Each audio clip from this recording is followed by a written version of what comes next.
ഒരിക്കൽ ജോൺ എന്ന പേരുള്ള കുട്ടി ആകെ വിഷമിച്ചിരിക്കുകയായിരുന്നു. അതവൻ്റെ അച്ഛൻ കണ്ടു. എന്തിനാ മോനെ നീ വിഷമിച്ചിരിക്കുന്നത്? അച്ഛൻ ജോണിനോട് തിരക്കി.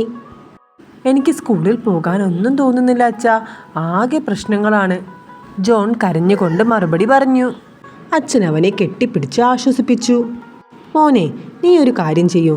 അടുക്കളയിൽ പോയി ഒരു ഉരുളക്കിഴങ്ങും ഒരു മുട്ടയും കുറച്ച് കാപ്പിക്കുരുവും എടുത്തു വരൂ.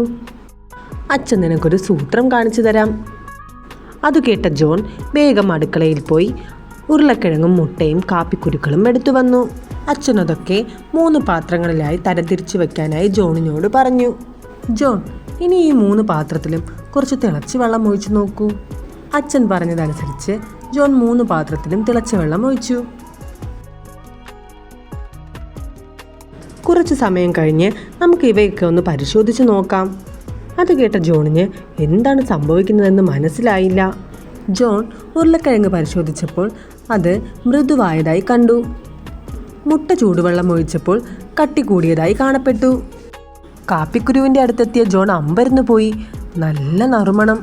അച്ഛാ, ഇവയൊക്കെ ആകെ മാറിയിരിക്കുന്നല്ലോ, ജോൺ അച്ഛനോടായി പറഞ്ഞു. ചിലപ്പോഴൊക്കെ ജീവിതം ഇങ്ങനെയാണ് മോനെ. ചിലപ്പോൾ അത് നമുക്ക് മൃദുവായി അനുഭവപ്പെടും, മറ്റു ചിലപ്പോൾ കഠിനമായും, ചിലപ്പോഴത് കാപ്പിക്കുരു പോലെ നറുമണം പൊഴിക്കുന്നതുമായിരിക്കും.